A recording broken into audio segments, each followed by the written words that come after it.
Okay guys, kita jumpa lagi. Kali ni nak tunjuk macam mana nak clone ataupun import existing project daripada GitHub. So ini adalah satu Ionic project yang mana saya dah masukkan ke dalam GitHub, yang mana kod ini adalah satu complete code GitHub project. Korang boleh download daripada github.com/khairulnizam/activity-masjid. Boleh rujuk dalam description ataupun kat bawah tu saya ada bagi link dia.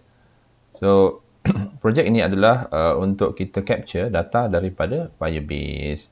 So obviously kita kena ada Firebase punya connection lah. Tapi sebelum tu saya nak tunjuk macam mana nak download ini dan install this ke dalam laptop kita. Okay, so mula-mula korang download yang ni. Ni. Korang klik yang hijau ni kan. Hijau ni adalah untuk kita clone ataupun kita boleh download menggunakan GitHub desktop. Kalau korang tak familiar dengan GitHub desktop, korang boleh download zip dia. So demo ni saya akan tunjukkan menggunakan download zip ni. Okay, download zip ni. Klik download zip. Nanti dia akan tolong createkan satu zip download yang mana file dia taklah besar sangat pun. Okay, file dia taklah besar sangat. So saya gunakan WinRAR. Okay, saya tengok balik kat mana dia load. Okay, kat sini. So mungkin saya dah download dia beberapa kali. So saya copy dia. Copy. Saya cuba masukkan dalam D. Okay, saya masukkan dalam D. So saya akan paste dalam D. Kalau korang nak paste dalam folder Ionic pun boleh. Contohnya macam saya ada satu folder Ionic 5 contoh dia. So kat sini ada tak? Okay, so saya letak di sini. Okay, ini adalah file yang kita download tadi daripada GitHub. Saya rename dia sebagai activity masjid sahajalah. Okay, saya rename dia sebagai activity masjid sahaja. Sebenarnya projek kita tidaklah berkaitan dengan aktiviti masjid, tapi tak apa, kita gunakan ni saja. Dan saya akan right click dia dan extract here. Extract here ni kalau korang ada WinRAR lah. Okay, extract here kalau korang ada WinRAR. Kalau tak ada WinRAR, korang gunakanlah benda lain. WinZip ke. Okay, dia sudah unzip. Ni. Ini. Sebenarnya tak perlu rename tadi pun. Tak apalah. Saya just maintain je. Ini adalah folder yang terhasil selepas kita download zip tadi. Activity masjid dan extract dia. So, ini adalah folder yang kita dah dapat. Kita download daripada GitHub tadi. Okay, kita download daripada GitHub. Okay, so sekarang ni saya nak buka kod yang kita download, projek Ionic yang kita download ini daripada GitHub menggunakan VS Code. Okay, so kita akan tala kepada open folder. Open folder sebab saya punya folder tadi Ionic 5. Dalam D, Ionic 5. Ini folder saya. Ionic 5, mana Ionic 5? Okay, this one. So, ini Ionic 5. Saya punya folder tadi yang selepas dia extract dalam aktiviti masjid. Okay, so aktiviti masjid -main. So, ini yang saya akan select folder dia. Untuk saya, open. Select folder. Dan korang akan nampak beberapa file code kat sini. Banyaklah sebab dia framework Ionic. Cumanya, kita terpaksa lakukan what we call as npm install. Kenapa npm install? Sebab apa yang kita download tu dia cuma source code sahaja. Dia tidak ada complete plugin. Okay, yang dalam file tu memang dalam folder tu memang satu projek Ionic, tapi kita kena lengkapkan dia dengan download beberapa plugin yang dipakai dalam folder tersebut. So macam mana kita nak download ataupun nak completekan installation Ionic tadi? Satu cara kita boleh pergi kat terminal. Ataupun korang boleh gunakan saja korang gunakan terus command prompt. So kalau korang boleh run di terminal di dalam VS Code pun proceed. Kalau korang tak boleh nak run terminal dalam VS Code, mungkin korang boleh gunakan command prompt lah. Boleh pergi ke command prompt kat sini. Okay, command prompt. Okay, kita pergi ke D. Folder saya tu adalah folder Ionic 5, CD Ionic 5. Dan subfolder yang memegang projek tersebut adalah CD activity. Okay.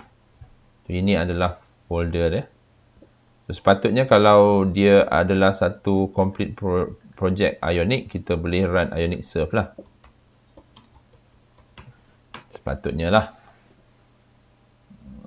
Okay, bila macam ni dia tak complete.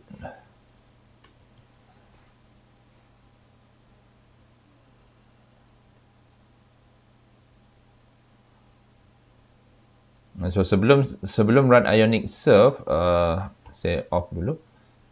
Terminate. Saya akan run npm install. npm install.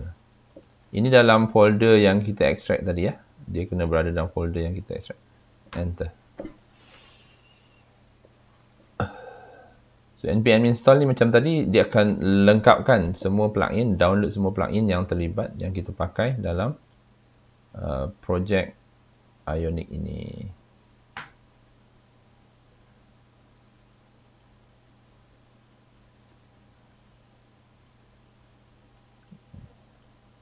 Sekejap ya. Saya rasa saya try dari sini juga. npm install. Boleh buat di command prompt dan boleh juga buat di dalam terminal ni. New terminal. So, nanti dia akan bawa terus kepada folder activity masjid dashman. Mungkin lebih convenient lah dengan kaedah ini. Kita run npm install, kemudian baru kita run Ionic Serve.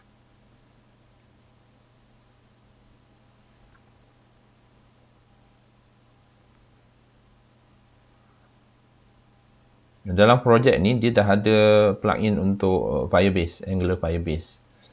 Saya dah tolong installkan dan saya ada tunjuk satu sampel macam mana nak workaround antara Ionic project link dengan Firebase.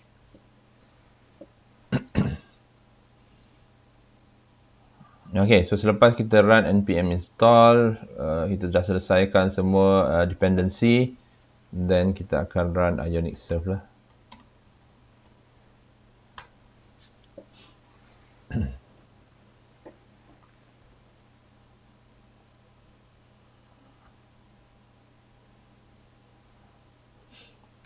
Expect error bila kita run Ionic Serve ni, expect satu error. Sebab dalam projek ni dia cuba connect kepada Firebase, tetapi setting Firebase kita tidak kita sertakan dalam projek Ionic. So kau memang akan expect satu error, bukan satu error, memang banyak error sepatutnya. Sebab ada connection antara Ionic ni dengan Firebase yang tidak boleh dilakukan. Sebab nak connect dengan Firebase kena ada setting dia. Setting tu dapat daripada mana? Daripada konsol Firebase. Nanti saya tunjuk. Ni contoh dia lah. Firebase config. Okay, dia akan menyebabkan cannot get benda-benda macam ni lah. Sebab ada error. So, satu cara kita boleh lihat error dalam konsol. Okay, dalam konsol. Ataupun satu cara lagi kita boleh lihat dalam command prompt dia. Tempat di mana kita run Ionic Serve tadi, dia akan bagi tahu ada error kat sini. Environment, Firebase config. So, sebenarnya ini disebabkan oleh Firebase configuration yang tidak lengkap di dalam Ionic. So, macam mana nak buat? So, saya kembali kepada projek Ionic, projek Firebase kita. So, korang boleh pergi pada console.firebase.google.com. Ini saya tak nak tunjuk macam mana nak create dia punya database bla bla bla ataupun nak setting dia. Ada satu video lain yang korang boleh lihat macam mana nak setting Firebase Firestore solution ni. Saya dah ada projek kat sini. So saya klik, ini adalah projek saya yang mengandungi data-data berkaitan dengan berkaitan dengan sistem pelajar ataupun sistem masjid, saya tak ingat. So apa yang kita boleh buat kat sini adalah saya rasa korang dah set up sebelum ni. Kalau tak set up, korang rujuk kepada video macam mana nak set up Firebase Firestore.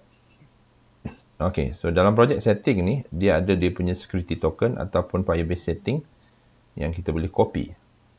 Mana tadi? Ni. So korang nampak ni kan? Saya perlukan benda ni lah. Kita perlukan benda ni. Kita ambil daripada Firebase config sampai sini. Copy dia. Copy. Okay, ambil daripada Firebase config sampai sini. Semicolon ni tak perlulah. Okay. Sebab error dia kalau kita perhatikan tadi kat mana kita punya. Okay. Dia kata Firebase config. Okay. Firebase config ni adalah variables yang kita perlukan untuk database Firebase connectivity. Firebase config. Macam mana nak masukkan dia? Kita pergi kepada by right, bila kita nak buat database Firebase connectivity, kita perlu pergi ke src dan environments. Okay, environments.ts. Okay, environments.ts. Di sini, ni saya minimize dulu. Okay, so di sini saya ada buat satu komen yang mana ini adalah contoh Firebase setting yang korang perlu buat. Okay, just abaikan benda ni, klik di sini, tekan enter dan paste. So korang akan dapat Firebase config tadi seperti yang ditunjukkan pada error. Variable Firebase config ni yang kita perlukan untuk database connectivity, Firebase connectivity ni. Alamak, hilang pula. Okay, cuma yang kat sini ada isu sikit. Dia tak boleh sama dengan sebab TypeScript punya implementation dia guna benda ni. So save. Nanti korang boleh lihat pada implementation ada error ni kan. Just refresh je lah. Okay. So dalam contoh projek tadi tu, activity masjid, dia ada tiga page tab. 4 sebenarnya. Tab yang pertama, saya nak tukar kepada tab yang pertama merujuk kepada daftar pengguna. Yang ni adalah authentication, yang mana korang kena pastikan Firebase kita ni authentication dia enable. Okay, enable authentication. Okay, itu pun dah ditunjukkan dalam video sebelum ni dalam Firebase configuration. Then tab yang kedua ni merujuk kepada login. Saya tunjukkan kat sini kod macam mana nak login berdasarkan authentication dalam Firebase. Nanti korang tengoklah kod dia. Yang kritikal ni adalah yang kat sini. Ini yang saya nak tunjukkan. Ini merujuk kepada saya akan fetch data daripada database Firebase di sini, iaitu yang saya tunjuk adalah Firestore database. So dalam Firestore database ini saya ada collection. Collection ni adalah boleh kita rujuk sebagai table lah. Kalau dalam SQL biasa, collection ni kita boleh rujuk sebagai table. So dalam collection ni ada table pelajar. Dan dalam table pelajar ni ada document. Document ni merujuk pada record. So record ni dia ada ID dia. Okay, ada ID dia dengan field nama, nombor matrix, program. Okay, so data-data ni yang kita akan fetch daripada Ionic project tadi untuk kita paparkan pada skrin ini. Okay. Oleh kerana table kita merujuk kepada senarai pelajar, so saya akan adjust project ini ataupun skrin ini untuk accommodate, okay, populate data berkaitan dengan senarai pelajar. Aktiviti masjid ni dulu contoh saya buat lah. Tapi sekarang ni saya dah ubah sikit dia punya database, tukar kepada table pelajar dengan data, nama, nombor matrix dan program. So macam mana saya nak ubah? Ini merujuk kepada tab 3. tab 3, saya lihat kepada tab 3 dalam kod kita. Kita ada tab 3. Obviously, interface dia adalah HTML lah. Kita akan, HTML ni adalah add senarai aktiviti masjid. Senarai pelajar lah. Pelajar. So, field kita, field kita adalah nama. Nama, kita rujuk balik dalam Firestore kita. Nama, nombor matriks dan program. Itu fields yang terlibat. So, saya akan tukar nama, nombor matriks dan apa ni? Nombor matriks dan program. Okay, itu senarai pelajar, nama, nombor matriks, program. Cukup ke tidak? Tidak. Sebab HTML dia ni adalah interface yang background process dia, iaitu yang fetch data daripada Firebase berada di dalam page TS. So, ini Angular Firestore API dia, plugin ni yang saya dah install sekali dengan projek ini. Dan apa yang saya nak tunjuk kat sini adalah kita kena ubah beberapa item, iaitu kat sini nama aktiviti kan. Ini nama pelajar lah. Nama pelajar. Nama, sebab field kita guna nama, nombor matriks.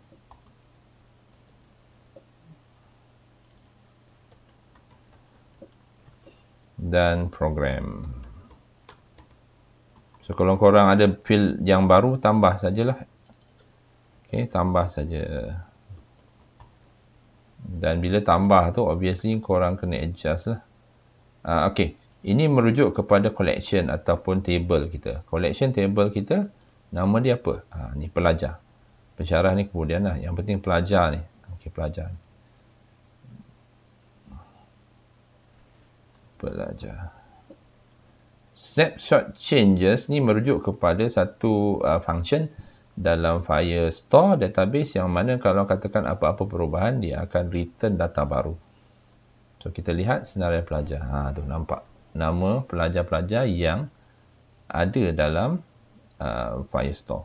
So, kita kena fikir macam ni. Firestore ni adalah back-end dia ataupun database storage dia. Dan Ionic ni merupakan interface. So, dia ada interface, dia ada back-end. Okay. Mesti connect. Nak connect macam mana? Mesti ada configuration setting ataupun security token ataupun what we call as password lah, memudahkan. Contohnya kat sini. So, ada satu page lagi yang saya sediakan di sini, iaitu add data pelajar. Cumanya kat sini kalau kita perhatikan field dia tidak sama seperti yang kita perlukan lah, sebab kita punya field merujuk kepada nama, nombor matrik dan program. So, sama juga sebab ini adalah satu page dalam Ionic yang mana ini merujuk kepada screen insert record. So, saya pergi kepada screen insert record dalam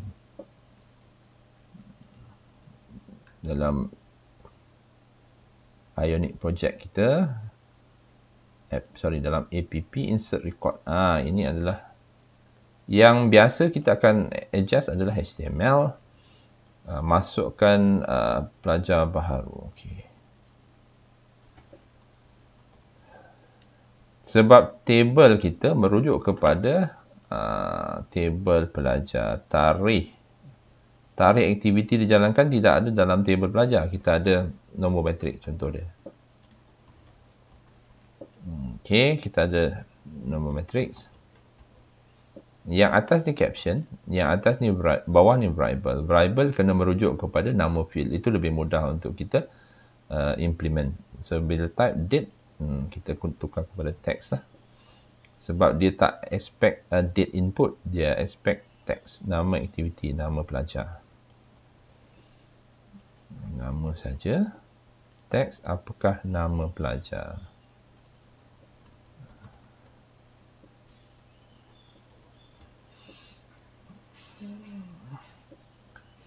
Okay, nama penceramah kita tak terlibat sebab kita ada program.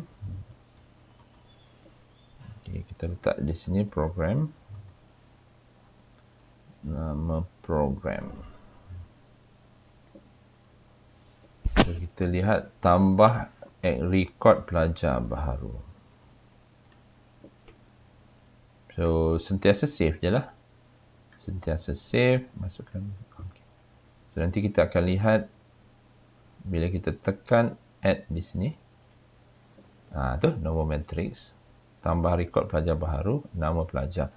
Kita masukkan nombor matriks, contohnya 0, 1, 2, 3, 4, 5, 6. Contohnya lah. 7. Oh, 0 tu tak. Nama pelajar, apakah nama pelajar baru? Misran, contoh dia.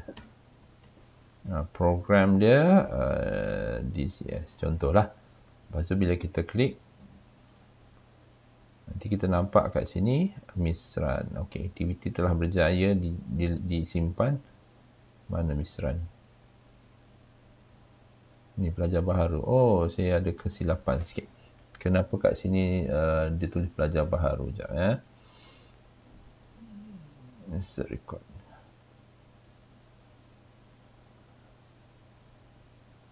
Data.nama, data.nombor matriks, dan satu lagi data.program.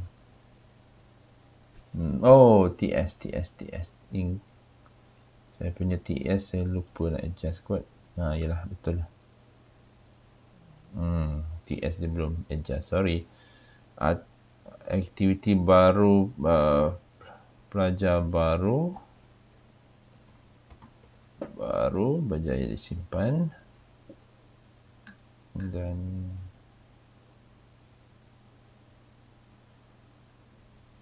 ni bukan aktiviti masjid, ini adalah collection name dia pelajar. Terlupa nak tukar di sini tadi.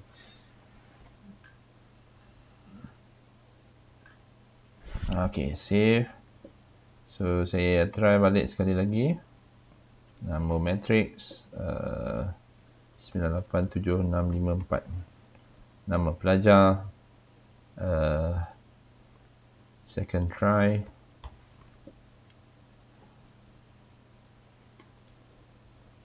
Program DCS. Tambah.